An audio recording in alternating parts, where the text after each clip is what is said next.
estudar orçamento público, é uma lei que não é lei, é uma lei que não é obrigatória, que ela é sugestiva, e aí eu faço toda aquela jogada com o orçamento, ninguém consegue entender o orçamento, a grande impressão tem que ninguém consegue entender nada, tudo é muito complicado.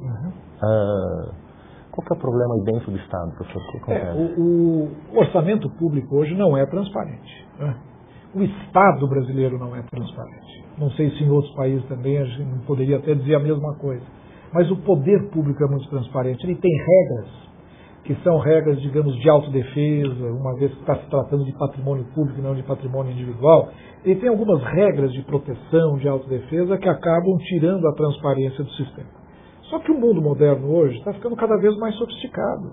O mundo é muito complicado hoje em dia. A globalização está fazendo com que conceitos antigos estejam perdendo validade. O Estado nacional está perdendo hoje capacidade até de tributar os seus próprios entes nacionais. Porque eu aperto um botão, eu transfiro milhões de dólares de patrimônio para paraísos fiscais, eu gero o meu lucro aqui, mas eu vou transferi-lo através de preços de transferência para paraísos fiscais, onde eles vão ser menos tributados. Então, a incapacidade hoje do administrador público também de entender o que se passa no mundo globalizado acaba complicando muito e tornando menos transparente o funcionamento do poder público, né? Está falando em preço de transferência. A proliferação de normas hoje que regem a questão de preço de transferência é uma coisa tão absurda, tão incompreensível, que vai nos levar a uma torre de Babel. Quer dizer, eu não vejo como se possa, eventualmente, se chegar como levou, por exemplo, você estava mencionando o negócio do PIS/COFINS, né? Quer dizer, são conceitos novos que surgem a cada momento. O mundo moderno, hoje globalizado, é muito complexo. E eu acho que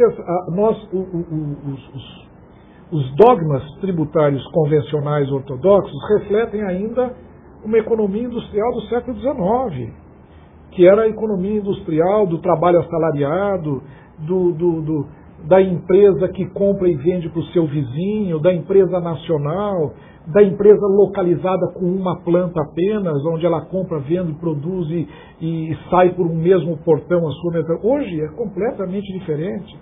Hoje as empresas produzem de maneira descentralizada, espalhadas no mundo inteiro, componentes são trocados como peças num jogo para minimizar custos. Então, o Estado é muito pouco transparente, o poder público é muito transparente. Por outro lado, eu acho que no Brasil nós temos um problema muito sério. A sociedade brasileira é profundamente estatista. Eu não diria estatista, mas estatista. Ela adora o governo. O povo brasileiro depende do governo.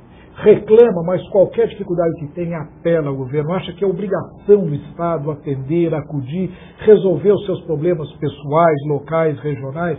É uma concepção diferente de Estado do que tem, por exemplo, os povos anglo-saxões, onde o Estado está lá apenas para suprir algumas determinadas falhas, para produzir alguns chamados bens públicos, mas eles têm condições pessoais e até nem querem que o Estado se misture com as suas atividades produtivas individuais. Então eu acho que nós vivemos no Brasil esses dois fenômenos. Primeiro, a complexidade do mundo.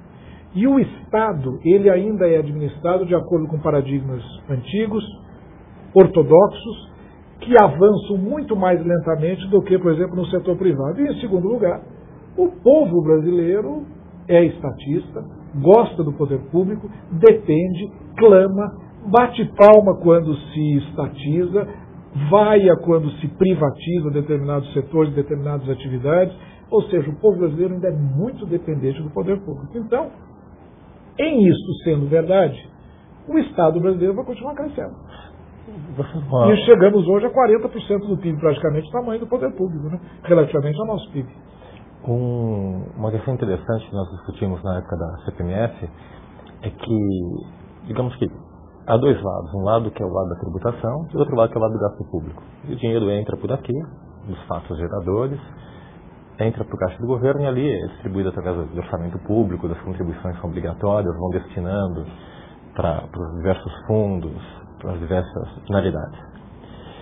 Do lado do contribuinte, até por razão da própria legalidade das regras tributárias, há cada vez mais transparência. A CPMF, a grande contribuição dela foi dar transparência à administração tributária da vida do contribuinte. Então, cada vez mais o Big Brother tem acesso a saber o que acontece, pelo menos economicamente, na nossa vida privada, que é muito positivo, que permite ampliar a base de tributação, permite evitar a sonegação. Eu acho que foi uma grande perda da administração e de todos nós, a CPMF, por isso. Perdemos um grande índice de transparência. E aí hoje nós discutimos se é possível ou não, há uma lei que permite a Receita Federal quebrar o sigilo bancário, mas até quais são os limites disso tudo. Ou seja, do lado da sociedade eu tenho, através até de um imposto único idealizado, como o senhor propôs, uma grande transparência, uma forma de cobrar eficientemente. Talvez fosse interessante também ter essa mesma transparência bancária do lado da administração pública. E talvez um grande exemplo disso, que foi usado de forma negativa, são os cartões de crédito. Eu li uma matéria do Marcos Fernandes Gonçalves, agora diretor da Faculdade de Economia, comentando que o cartão de crédito não é ruim.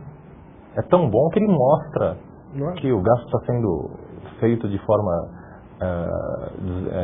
desnecessária ou está tendo desvio. E eu sei que ele gastou comprando uma tapioca. Então talvez seja o caminho também para a nossa legalidade financeira dentro da administração, eu ter plena transparência das contas públicas.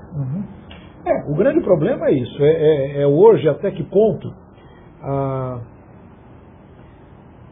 o Estado moderno vai começar a assumir esses instrumentos mais modernos de gestão e de administração, né?